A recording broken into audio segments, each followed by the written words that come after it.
All right, for the fourth meeting of the night, this is the committee of the whole meeting. Will the clerk please call the roll?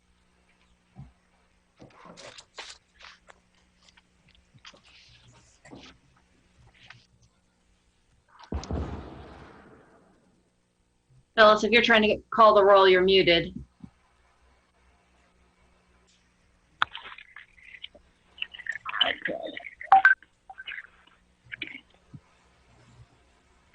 She's unmuted. I think she's just getting her papers together.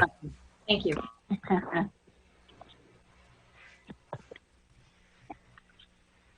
It's a lot of books to move around.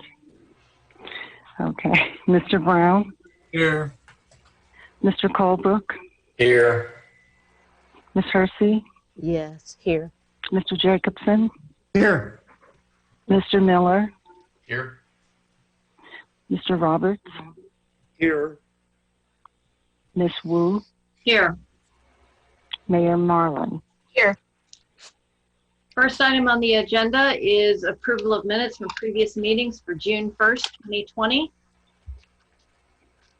Can I have a motion? I'll move approval of the minutes. I'll second. Moved by Jared, seconded by Bill Brown. Any discussion? I wanted to know if Wendy could let us know if she has all of the emails from Wednesday and Monday for that, and how exactly they were going to get put up after we approve the minutes. So the minutes were incorporated in there from the 1st and the 3rd only. The ones from the 8th and the 10th, those will be, they will get approved on the next city council meeting. I meant the first and the third. I'm Yes. sorry, Wendy. I meant the first and the third.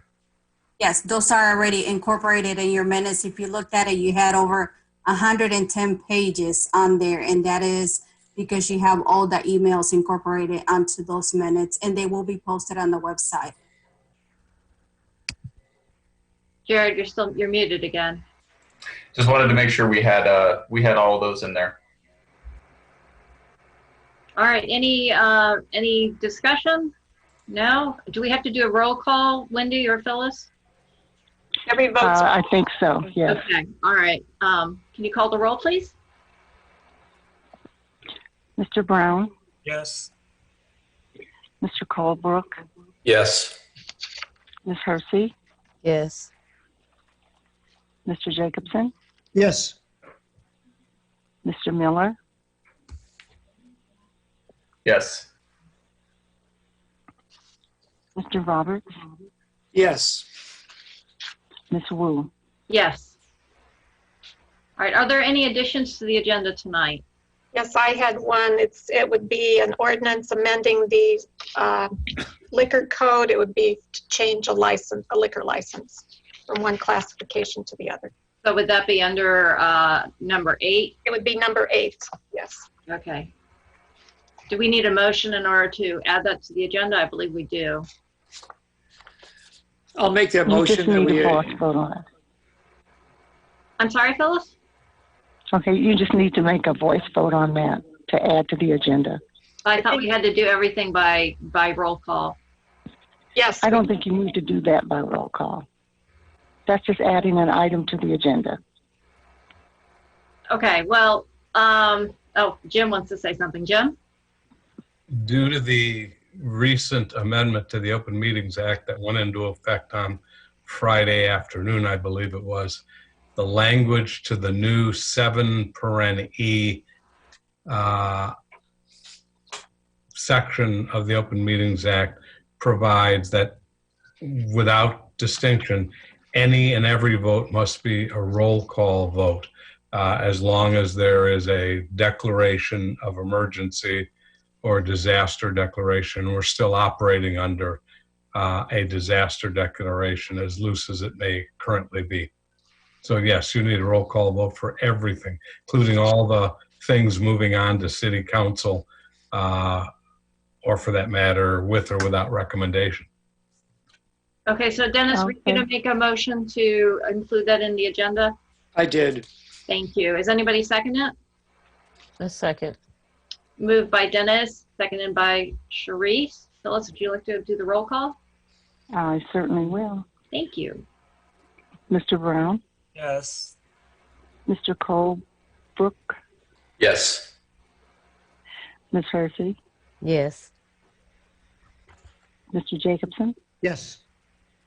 Mr. Miller, Yes. Mr. Roberts, Yes. Ms. Wu. Yes. You All want right. to vote on this one, Mayor? I guess not. Okay. Okay. All right. So that item is added to the agenda underneath the resolution, the two resolutions on the agenda. So the next item is public input and presentations. I'm going to start with public input via Zoom, and then I'll double check with Diane. There's 2 emails that I saw come in before 7. I just want to make sure that they were not supposed to be read or if they've already been read. So we'll go to the public. So the first person here is Dr. Evelyn B. Underwood.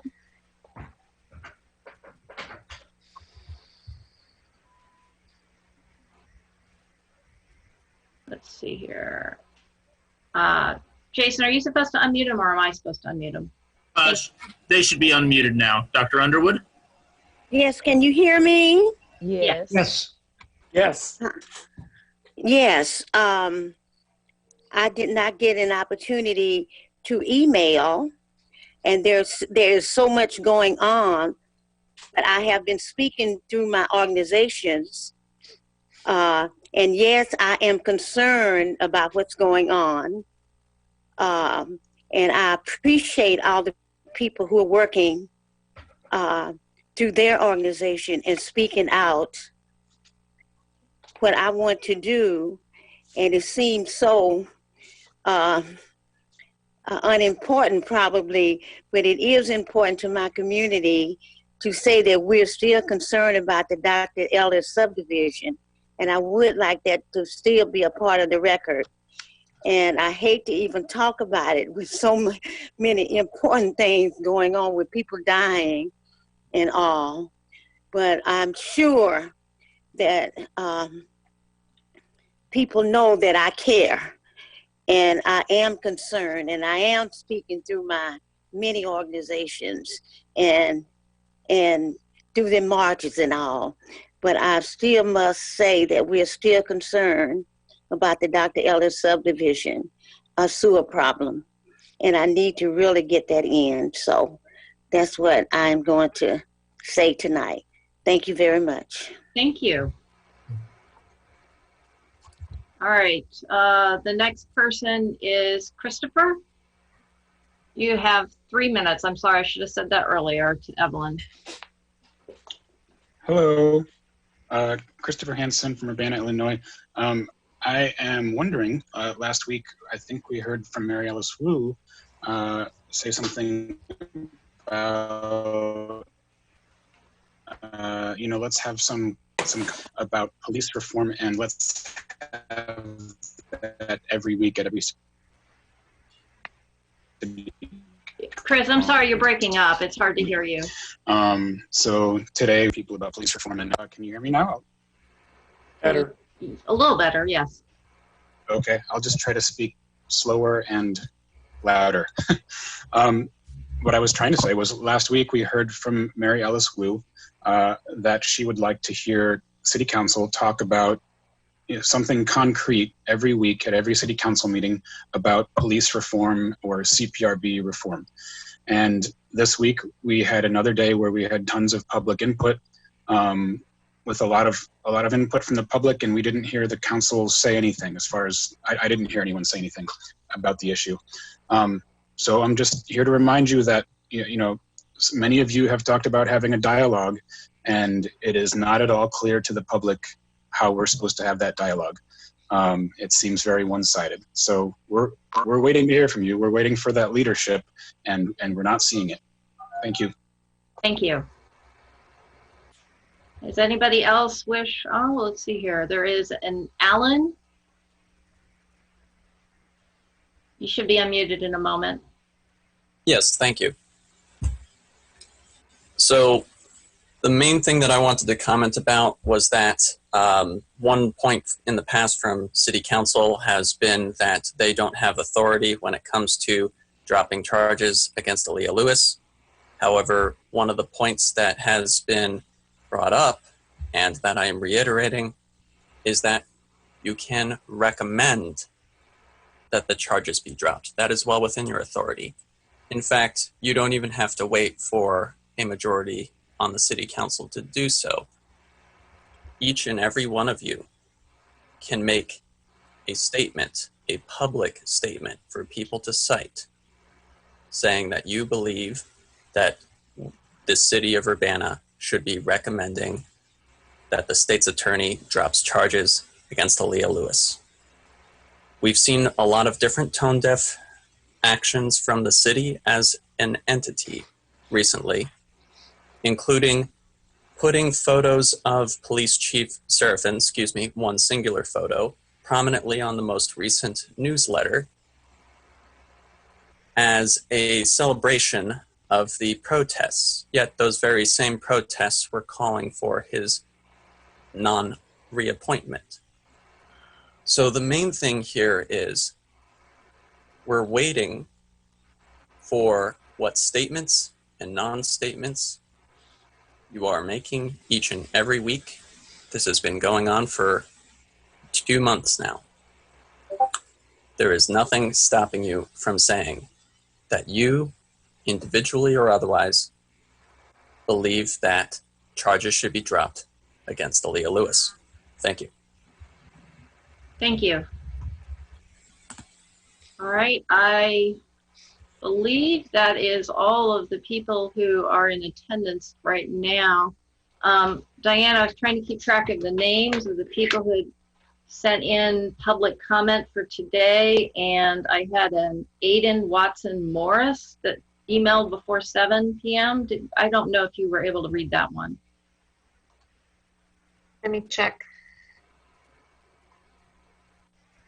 No, I didn't read that one.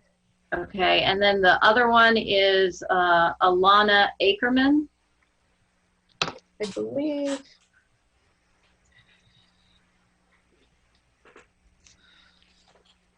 Yeah, she read that, Mayor. I did read that one. Okay, so the only one that was emailed before 7 p.m. then is Aiden Watson Morris.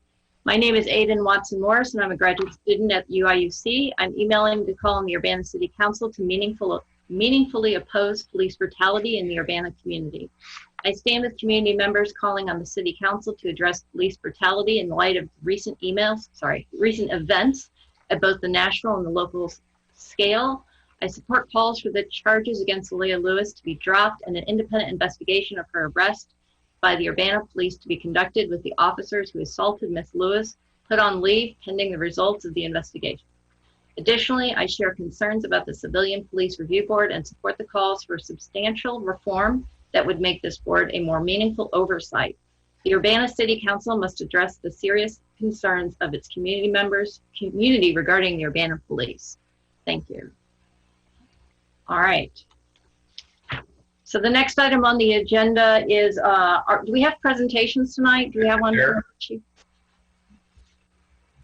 Chair, could I just put one thing in there that I was shared a photo, since we're again not in council chambers, of about 50 people gathered outside the city building this evening who were holding a very large sign that said "End White Silence," and it's something we might have seen if we were coming in. I don't know if they're still out there now, but they were there from at least about 6:30 until about 9 o'clock that I'm aware of. Some of them may still be out there, but we're not seeing that. But I just wanted to put that into public input that we do have folks who are demonstrating in front of the city building tonight, as they have for now 2 weeks in a row. All right, thank you. So presentations, Dennis, did you want to say something? Sure. I think that it would be fair to say that the city council members are actively working on preparing the first opportunity for a public dialogue, and that an announcement about that will be happening in the near future. Thank you. Presentations. Do we have any presentations tonight? We do have a presentation. This is Carol Mitten. I believe Chuck is going to make a brief presentation to give you a little bit more background. Chief Loss, sorry. Give you a little bit more background on the deputy fire chief position that we are proposing to fund in the budget. Okay, so I'm going to try to share this screen here real quick.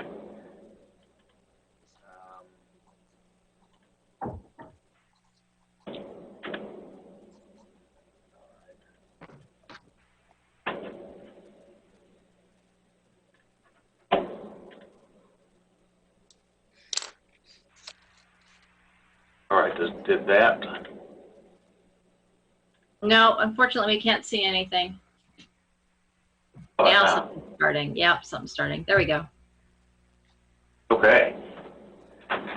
So, Mayor, Council, staff, and guests, thank you so much for the opportunity to be able to share this with you tonight. I appreciate the chance that we have to bring this forward to you. This has to do with our deputy fire chief position. And hold on here. There we go. Okay. First, the need for a deputy fire chief. Again, this assumed the position of the fire chief in his or her absence. So this position would step up and take the fire chief's position when the fire chief is out of town for any reason. This position would address the SOGs, the policies, and procedures of the department. Would be create a consistent training officer's position, which we have not had that consistency on a 40-hour position in a very, very long time. Would lead the emergency medical program in updating the training for emergency medical training for our firefighters so that we can maintain the intermediate status that we have committed to our community.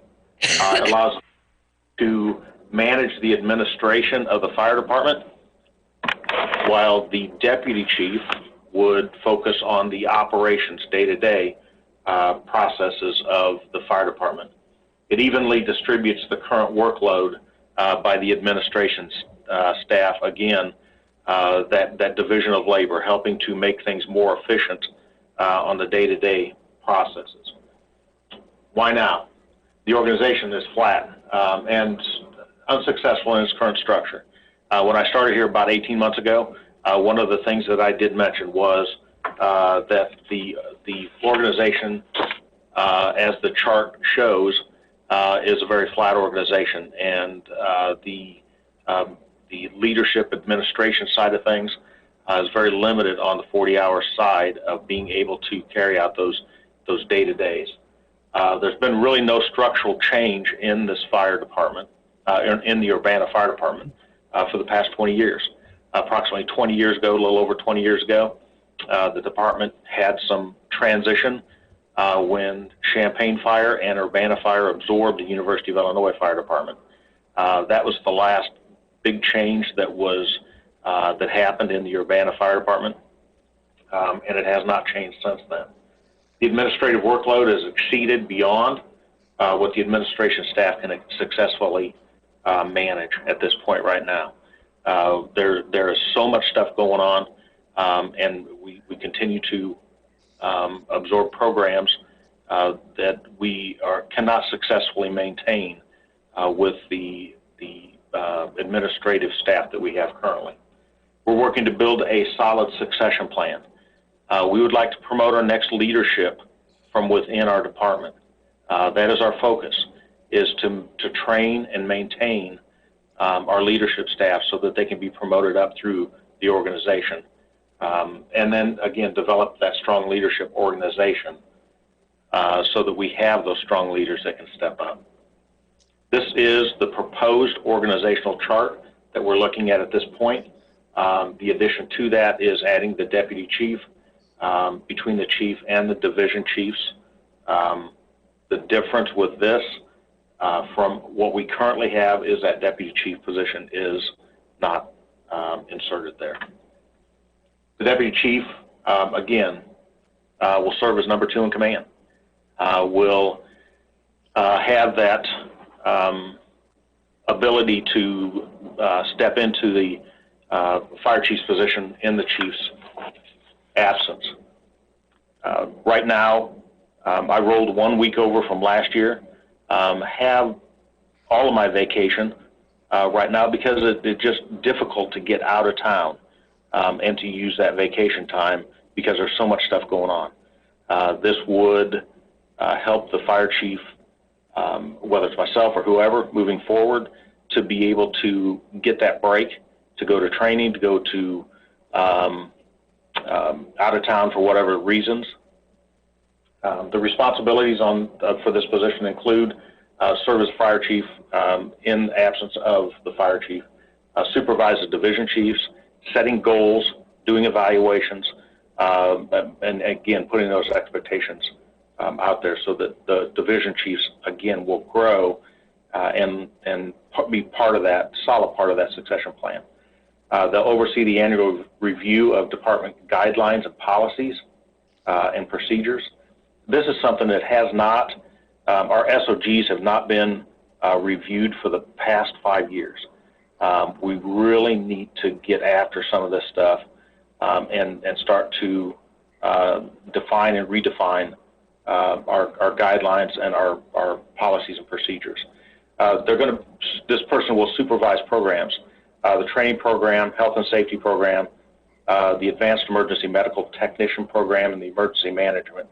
They'll be a part of supervision of or leading those programs.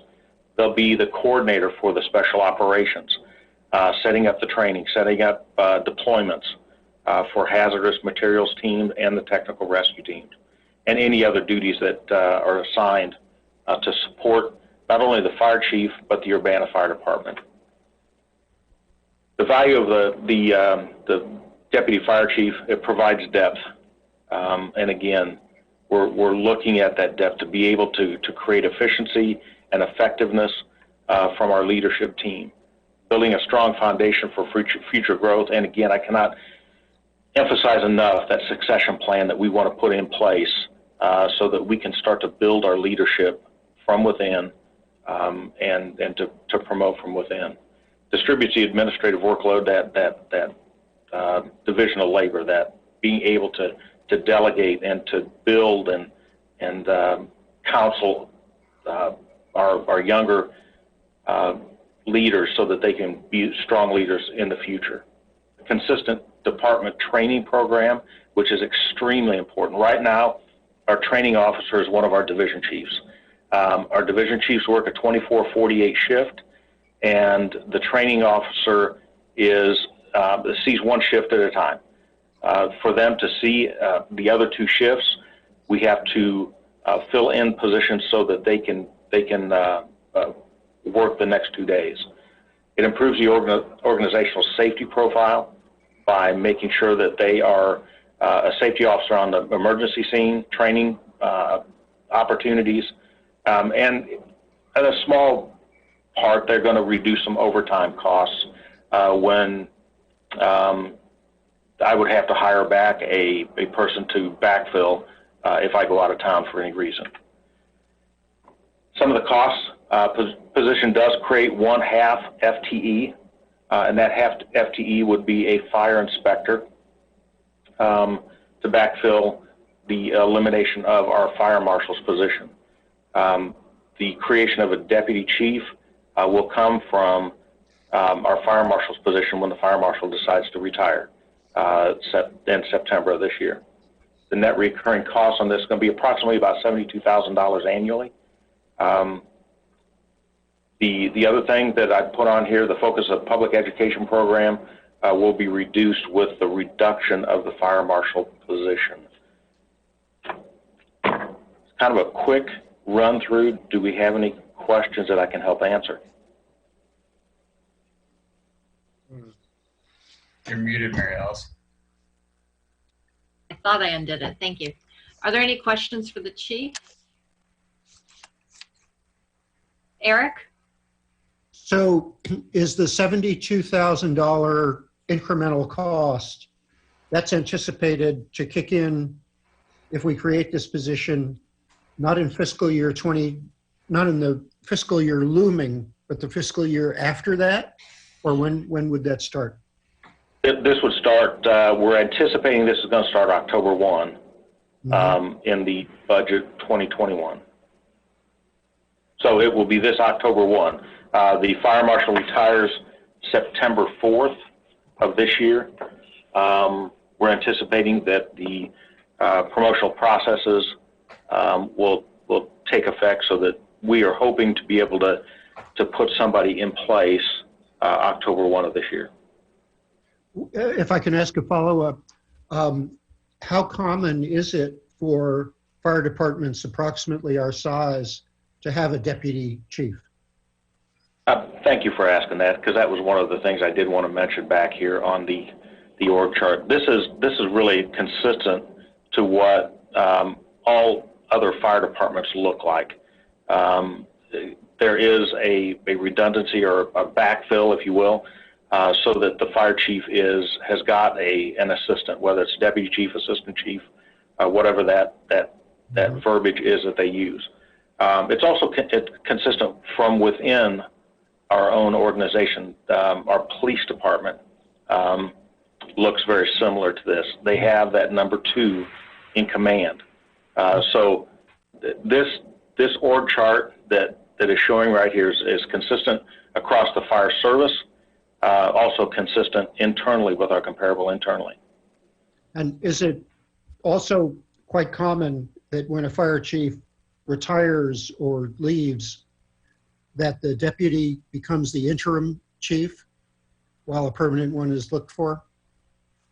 Yeah, and that is generally what happens.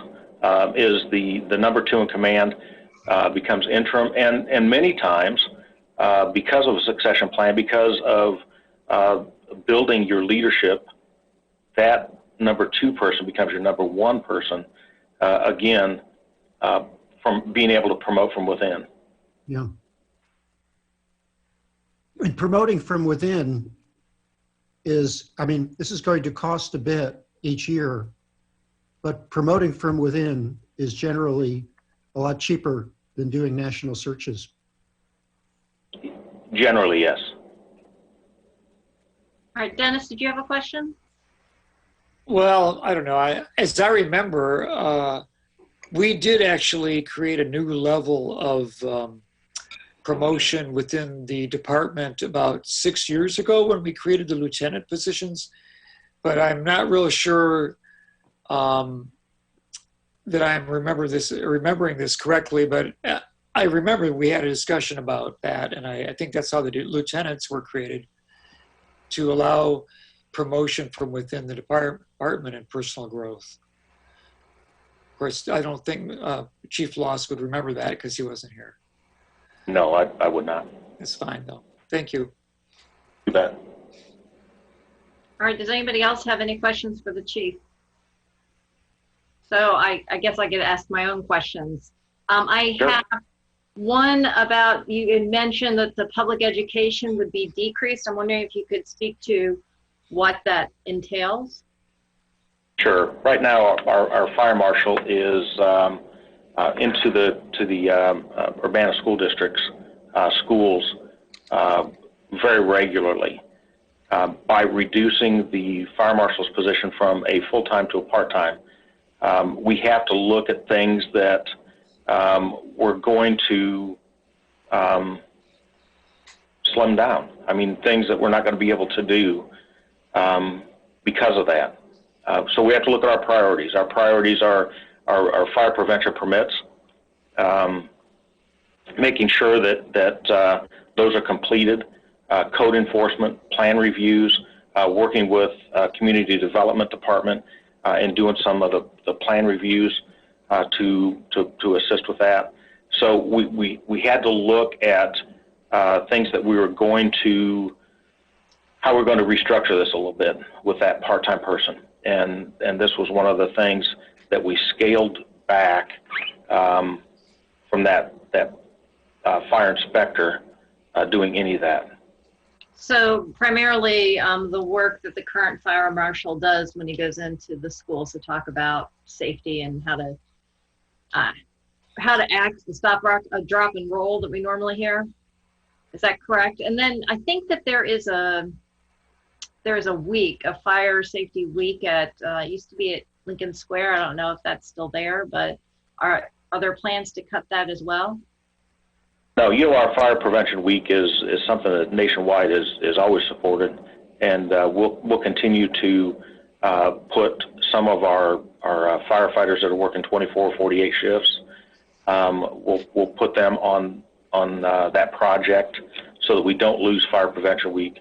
It may not look like it has in the past, but we have talked since I've been here that maybe we revitalize our Fire Prevention Week to make it look a little bit different and change it up a little bit so that the kids are going to see some new things in the upcoming year. So Fire Prevention Week is something that we still are champions of.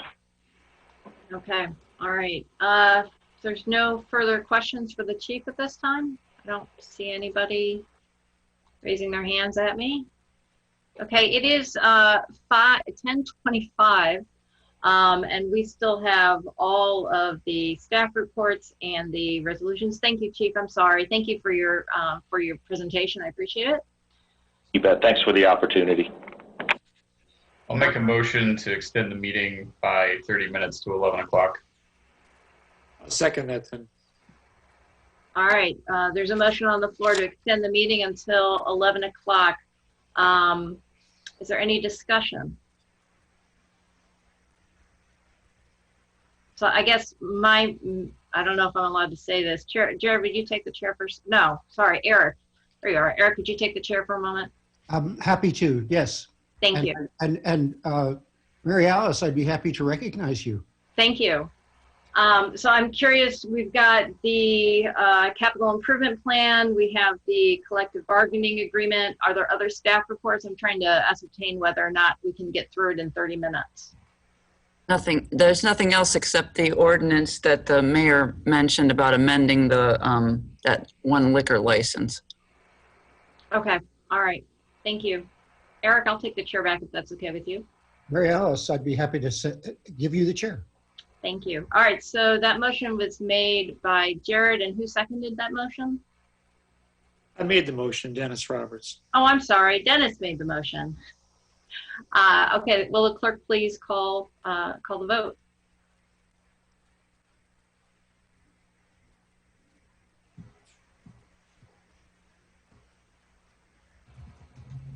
Sorry, Phyllis, let me unmute you here, and now you can.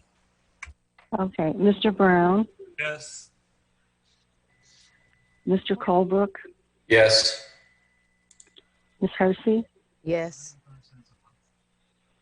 Mr. Jacobson, Yes. Mr. Miller, Yes. Mr. Roberts, Yes. Ms. Wu. Yes. All right, onward. So staff reports. Carol, do you have a staff report? You don't have a staff I report? do not. Okay. Does anybody else have a staff report tonight? I don't see any. On to resolution number 2020-06029R, resolution approving the capital improvement plan from the executive office. So Will Kolchowski is here with me, and we are not going to walk through all the spreadsheets. I'm going to share some sort of high-level overview thoughts that I want folks to have in their minds as they think about the CIP, and then we are prepared to answer questions, and Will is prepared to bring up any spreadsheets that you want to talk about.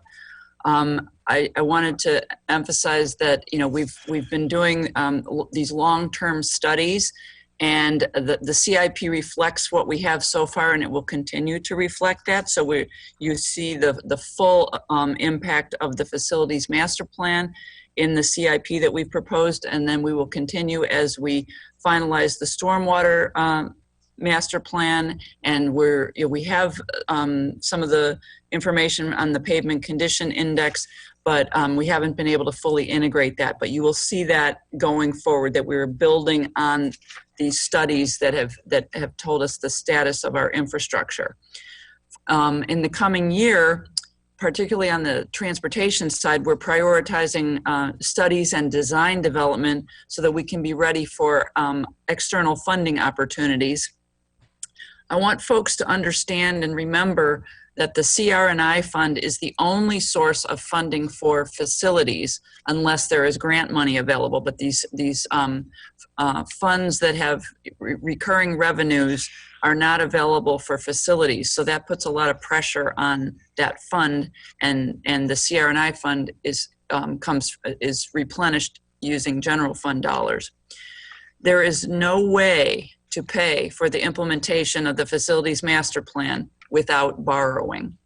So you'll see in the CIP that we have built into the projections $10 million bond issuance in calendar year 2022, which would bridge two fiscal years. That is for planning purposes at this point, because we still have to, figure out what our financial position is. But we just all have to recognize and get comfortable with the fact that the facilities master plan can't be implemented without borrowing. And so I also want to share that there will continue to be pressure not only on the CR&I fund, but on the motor fuel tax as we think about funding more streetlight installations or conversions to LEDs. And then as we gave you a little preview 2 weeks ago, we will be coming to you next year with a more fully fleshed out plan to upgrade our traffic signal equipment. And so that can be paid out of motor fuel tax or CR&I, but that's yet another draw on those funds. So just want to emphasize how important getting comfortable with borrowing will be. What you really need to focus on in terms of passing this ordinance that's before you is FY21. This is not a commitment to the future years. This is us looking forward and trying to give some sense of how we see things playing out. Just like we'll have to revisit the budget, the operating budget later this year when we have a better sense of the impact of the pandemic, we will be revisiting the CIP, and we'll be revisiting the CIP again next year as well. And we haven't factored in any grant money that we're not certain of getting. So that will be all to the good if we're able to compete effectively for grants.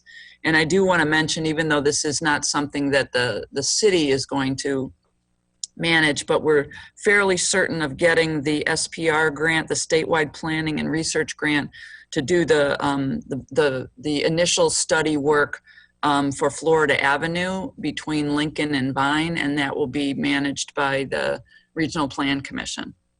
So with that, I would entertain any questions that you have. And as I said, Will is here with me, and we have Justin and Vince standing by. If you have any questions about projects or so forth, we can bring up spreadsheets or whatever you'd like to talk about.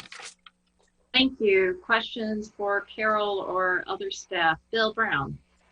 Yeah, just on the in the project book where you have associated master plan, it seems like bike master plan and pedestrian master plan are listed pretty often.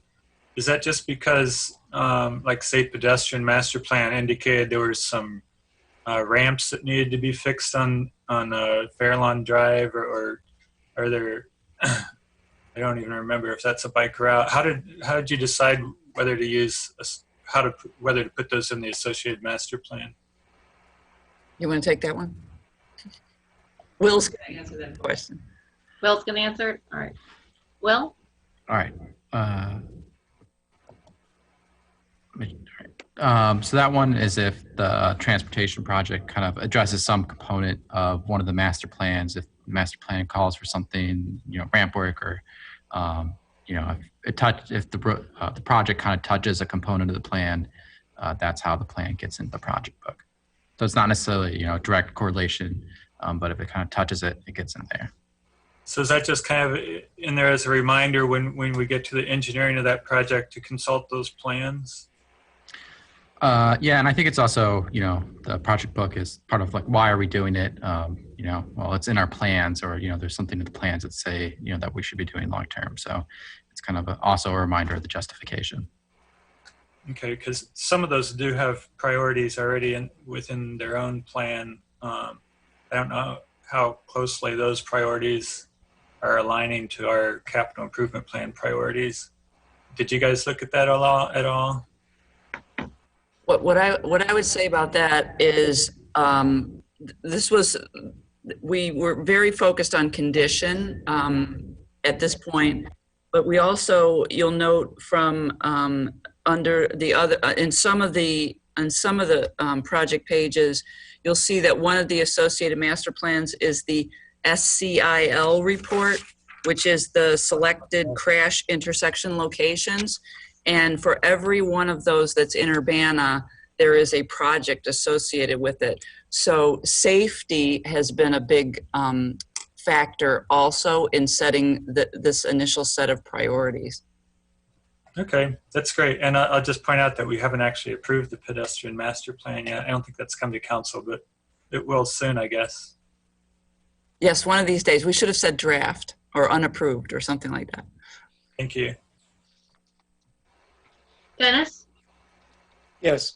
I'd like to ask a little bit about when we do the upgrade in Savannah Green, we have a lot of, they're designated as alleys. If we rebuild those alleys, and are they going to be torn out and recast or paved? One of the things that Savannah Green. One of the things that we hope to do is actually get some advice about what's the best approach to use in Savannah Green, given the significantly deteriorated condition of the alleys. So replacing them in kind might not be the solution. And, we've talked about different materials that we might want to use. So we're looking for some advice from a consultant about what the best approach is, given how significantly deteriorated that the roads in Savannah Green and the alleys in Savannah Green are in particular, but also being mindful of the fact that we have this same looming problem in multiple subdivisions that we need to address. Yeah, so I was wondering that if, of course, I guess we don't really know exactly how we're going to reconstruct the alleyways. But if they were to be, if the current cement, as I recall, their cement pavement cracked and pretty badly damaged, if they were to be removed and new cement was laid down, would we reconsider them to be now streets if they were resurfaced completely from the ground up, or would they? Were you imagining that there would be a different substance like macadam or some other substance that would replace the current surfaces? Yeah, I think it's highly likely, and if Justin wants to jump in here and while I'm playing engineer, and I think I know enough to answer this question correctly, that it's unlikely that it's going to be a concrete surface. Okay, so I was thinking if they were going to pour new concrete, maybe we should call them streets because they're acting as streets. All the driveways for all the apartments are using them as if it were a street. Of course, it's not maybe as wide as a street, but if we're going to be putting down gravel and macadam or some other substance that's more of a secondary manner kind of use, like a paved alley, yes, I could see that. It would also be more cost effective too. Right. All right. Just curious about it because that's quite a big project and a serious one. No, your line of thinking is consistent with our line of thinking. Yeah. Okay. Well, thanks. Just curious about it. Are there other questions for staff? All right. I had a question for staff. So one of the things that we hear consistently is that everything kind of comes to a head at the same time. So one of the things in terms of a plan, in terms of how to move forward, is to kind of space those out. And if I saw correctly, the two smaller firehouses and then the also larger firehouse are items that need to be replaced. And I think that the one on Lincoln and the one on Philo were kind of rated at a higher level of need. So I guess what I'm saying is that would it make sense to be able to spread out the rebuilding or the modifications to those so that we don't all of a sudden have our entire fire department need to be rebuilt? So, interesting question. So, in each case of Fire Station 2 and Fire Station 3, you're right. They were highlighted as in being in condition that they needed to be replaced in the near term. In each case, our intention is to build a new fire station and keep the existing fire station in service until a full changeover can happen. So we won't be down a fire station at any point. The other piece of it is that in talking to Elizabeth about timing of projects and stuff, originally we thought let's just even it out over time so that we're not having any big spikes in the amount of money that we're spending. But she advised, given that we do need to borrow money, that the best thing to do is to borrow money in one bond issuance and then spend that money. So that's why you see kind of it chunking the way that it does. Okay. I hope that is responsive to your question. Yes, it is. It is. Thank you. Are there any other questions or stuff, Dennis? And in relation to what you just said, Carol, is it likely that you will have an architect design both fire stations to be identical and use the same floor plan? I think that's possible. All right, just wondering. That would save money as far as designing goes if you came up with a really nice plan that was fit the lots that they're built on and the staffing requirements. It would, we'd want to have a fire department that looks good, but it would be nice to save money and have them, if they're going to build them at the same year or within a year of each other, you could save money with the planning. Sure, and then people won't be fighting over which station they're working out of. They'll just be the same. Fairness in every respect. All right, I do not see any other questions. Can I have a motion? I'll make the motion. I'm going to move, hold on, let me pull that agenda back up. Resolution number 2020-06-029R, resolution approving the capital improvement plan, be sent to the full council with a recommendation for approval. Okay, I'll second that. Moved by Jared, seconded by Dennis. Is there any discussion? All right, seeing none, would the clerk please call the vote? Councilmember Brown? Yes. I need you to understand you are afraid, so it makes you. Percy? That's Yes. stupid. Jacobson? Yes. Miller? Yes. Wu? Yes.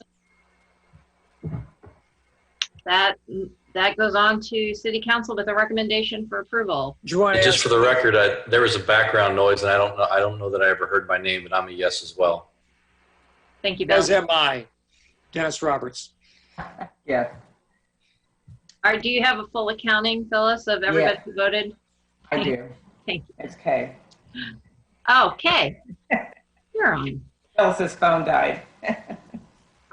All right, onward to resolution number 2020-06030R, a resolution approving a collective bargaining agreement with International Association of Firefighters Local 1147. Is this going to be Elizabeth? Yes. Right. So I can make this fairly quick. I do want to recognize Steve Doggett, who is virtually in the room with us, and now we can see him, who is the president of our IAFF local and was a big part of getting this contract done. So just a few things to point out for those who have not had time to review the memo. So this contract is a 2-year contract with IAFF. It will provide across the board wage increases of 1.5% for each of the 2 years. There are some modest adjustments to the longevity schedule between years 18 and 25, and that's just to kind of help us keep pace with comparable communities. That's important to us in terms of recruitment and retention. There are some additional increases in the second year of 1% for engineers, lieutenants, and captains, and that addresses a wage compression issue. And those are really the most significant items in the agreement, but I'm happy to answer questions, and I'm sure Steve would be willing to also. Are there any questions for either Elizabeth or Steve? All right, I don't see any. Charisse, you don't have your video on, so if you want to say something, you'd have to unmute yourself. No? Okay.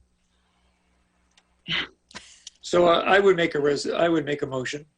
Diane, did you the mayor want wants to speak first? Diane?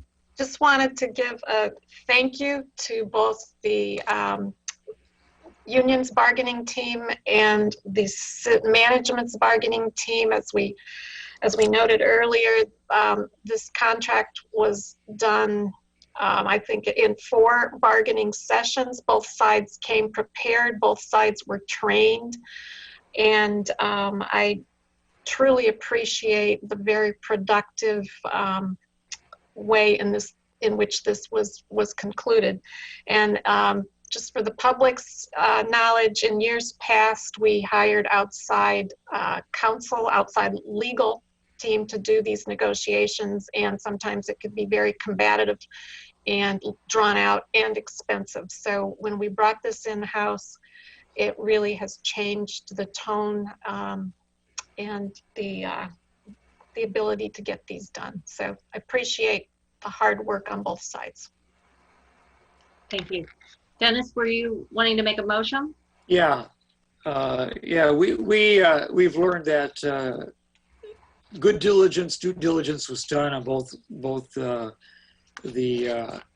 union representatives for the fire department and staff, and we appreciate the harmony and the hard work. And therefore, I'd like to move Resolution 2020-06-030R, a resolution approving a collective bargaining agreement with the International Association of Firefighters, Local 1147, for a term of July 2020 through June 30th, 2022, forward to the City Council with approval. Second. Moved by Dennis, seconded by Charisse. Is there any discussion? All right, seeing none. Kay, will you please call the vote? Councilmember Brown, Yes. Colbrook, Yes. Jacobson, Yes. Hersey, Yes. Miller, Yes. Roberts, Yes. Wu. Yes. All right, that moves forward to City Council with approval. Thank you, Steve. Thank you, Elizabeth. Appreciate it. The last item on our agenda is a liquor license. I don't have it up for me right now. Diane, if you're going to present this, could you read out the number, the ordinance number? This is ordinance number 2020-06-034, an ordinance amending Urbana City Code Chapter 3, Section 3-43. It's increasing the number of Class C liquor licenses for Mama Tried LLC, doing business as the Rose Bowl Tavern, 106 North Race Street, Urbana. As you may recall, a number of weeks ago, the Rose Bowl requested that they change their liquor license classification from Class C or Class A to a Class C. No, I'm sorry, Class C to Class A. And that was during the pandemic and allowed them to, I'm sorry, Class A. They were Class A, which is a bar. They changed to Class C, which is a packaged liquor store. They've operated as a packaged liquor store for the past few weeks. Now they want to switch back to Class A in anticipation of moving into Phase 4 and reopening as a bar. So this would increase the number of Class, and I need to correct the title of this ordinance. It would increase the number of Class A liquor licenses from 10 to 11 and decrease the number of Class C licenses from 23 to 22. So they're going back to what they were previously. All right, questions for Diane? All right, can I have a motion? I'll move approval of the ordinance as presented, be sent to the full council with a recommendation for approval. I'll second. All right, moved by Jared, second by Eric. Is that correct? Yes. Thank you. Is there any discussion? All right, Sharice. Yeah, is this are they going to have to pay again to get a different liquor license, or will they be able to operate based on the fact that they're just going back to what they used to have? We've waived the fee. All right, any other discussion? Okay, will you please call the vote? Councilmember Brown, Yes. Colbrook, Yes. Percy, Yes. Jacobson, Yes. Miller, Yes, and I can't wait to go back. Roberts, Yes. Wu. Yes. All right, that motion goes on to, that ordinance goes on to City Council with recommendation for approval for next week. With no further business before this committee, this meeting is adjourned. Thank you. Thanks.